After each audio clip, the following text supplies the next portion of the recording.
আপনি দুনিয়ার মধ্যে নামাজ পড়েছেন, নামাজটা আপনার কবরে থাকবে। আপনি দুনিয়ার মধ্যে রোজা রেখেছেন, রোজাটা আপনার কবরে থাকবে। দান সদকা করেছেন, এটা আপনার কবরে থাকবে। আজকে তো দান সদকা নিয়ে বিভিন্ন শায়েখরা বিভিন্ন কথা বলে যে মৃত ব্যক্তি মারা যাওয়ার পরে খাওয়া দাওয়ার আয়োজন, 40-এর আয়োজন, 10, 3 দিন 5 দিন আমরা যে পড়াশোনা করাই, যেদিন মৃত ব্যক্তি মারা যায় ওই দিন যে আমরা কিছু খাওয়াই মানুষদেরকে, এটা বেদাত। তার কাছে সবই বেদাত। আসলে তারা খালি বেদাতই দেখে, কিন্তু জায়েজ আর দেখে না। কথা কোন ঠিক না বেঠিক? এজন্য মনে রাখবেন, মৃত ব্যক্তি যখন মারা যায় তার সমস্ত আমলের দরজা বন্ধ হয়ে যায়। ঠিক না বেঠিক? সব আমলের দরজা বন্ধ, শুধু একটা মাত্র আমলের দরজা খোলা থাকে, সেটা হচ্ছে সদকা জারিয়া। এবার একটা মানুষ যদি মারা যায়, ওই মানুষটা মারা যাওয়ার পরে সব আমলের দরজা বন্ধ, একটা মাত্র দরজা খোলা, সদকা জারিয়া। এখন সদকা জারিয়া সবটা তার কবরে কিভাবে পৌঁছাইবো? এই পৌঁছানোর মাধ্যম হলো আপনি খাবারের আয়োজন করে মানুষকে খাওয়াইলেন, আর এই খানির বিনিময়ে আল্লাহ তাআলা তার কবরে সওয়াব পাঠিয়ে দিবেন। জোরে কোন সুবহানাল্লাহ। এই ভালো জিনিসের পক্ষে যারা বেদাত ফতোয়া দেয়, আসলে এরা মৃত্যু যে কেমন হবে, এরা আবু জাহেলের চেয়ে নিকৃষ্ট হবে। কারণ বর্তমান জামানে রসুলের মিলাদ কেমনে উঠানো যায়, রসুলের মিলাদ কিয়াম, রসুলের শান, রসুলের মান, সবে মেরাজ তো মানেই না, সবে বরাতের অসামান্য মানে। তো যে চক্রান্ত শুরু করছে, জানাজার পরে দোয়া করে যাইবে না, জানাজার পরে দোয়া রসুল করেন না, অথচ হাদিস আছে। কি বলবো আমার তো অনেক কওমি উস্তাদ আছে। তাফসিরে জালালাইন যখন পড়ি, এত বড় কিতাব তাফসিরে জালালাইন, তখন তাফসিরে জালালাইনের মধ্যে উর্দু, ফার্সি এবং আরবি।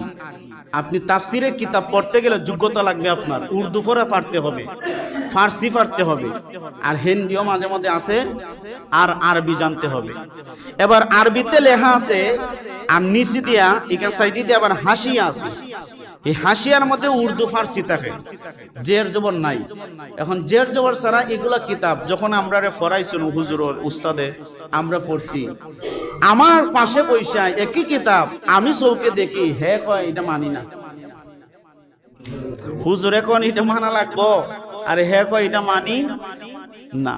বোঝা গেল এদের ভিতরে আবু জাহেলের চেলাহেলা, এদের ভিতরে আবু জাহেলের ঈমান আছে। আর আমরা যারা মানি, আমাদের ভিতরে আবু বকর সিদ্দিক রাদিয়াল্লাহু তাআলা আনহুর প্রেম ভালোবাসা রয়েছে। যে আবু বকর সিদ্দিক রাদিয়াল্লাহু তাআলা আনহু বিনা দলিলে বলছেন যে আমার রাসূল যেহেতু বলছেন, এটার কোনো সন্দেহ নাই। জোরে কোন সুবহানাল্লাহ। আমরাও বিনা দলিলে আল্লাহ এক মানি কি মানি না? আল্লাহ মানতে গেলে কি আবার দলিল লাগবে? রসুল মানতে গেলে দলিল লাগবে? দলিল তো আছেই, কিন্তু আমরা বিনা দলিলেই মানি। যেরকম ঠিক না বেঠিক? আল্লাহ যেন আমাদের সকলকে ইসলামের সঠিক সমাজ দান করেন। সকল বলেন আমিন। মৃত ব্যক্তি মারার পরে খাওয়া দাওয়ার আয়োজন করবেন, মানুষকে সুশৃঙ্খল ভাবে খানা দাওয়া খাওয়াবেন। পেটটা ভরে গরিব মিসকিনদেরকেও দেখে তাদেরকে ডেকে ডেকে যারা আসতেছে না খাওয়াইবেন। এই খাওয়ানির দ্বারাতে ওই যে আমি যখন মারা গেলাম তখন আমার আমলের দরজা বন্ধ, আমার সদকা জারিয়া যদি না থাকে তো আমি কিভাবে করব? ওই যে আমরা খানা দানার আয়োজন করি, যতবার আপনার বাড়িতে খানা দানার আয়োজন করলেন, এটার সব চলে গেল। আপনি পড়াশোনা করলেন, এটার সব তার কবরে চলে যাবে। সে যদি একটা মাসলা জানতো, ওইটা দুনিয়ার মধ্যে, অর্থাৎ সে যদি শিক্ষক হয় আর তার যদি অসংখ্য ছাত্র দুনিয়ার মধ্যে থাকে, তাহলে ওইটার ছাত্রদের পক্ষ থেকে ওই যে ইলম শিখায় গেছে, এজন্য তার কবরে সদকা জারিয়া যাবে।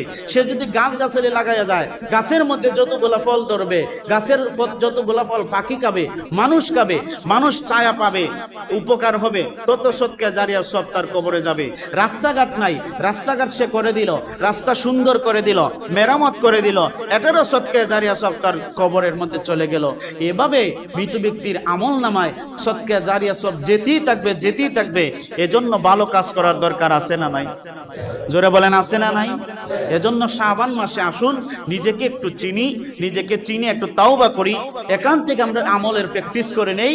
আমলের প্র্যাকটিস করতে করতে রমজান পর্যন্ত পৌঁছি, তাহলে রমজানের যে একটা গুরুত্বপূর্ণ, রমজানের যে একটা ফজিলত, সেটা আমরা পরিপূর্ণভাবে বুঝতে পারবো। আল্লাহ যেন আমাদের সকলকে কবুল করেন। সকল বলেন আমিন।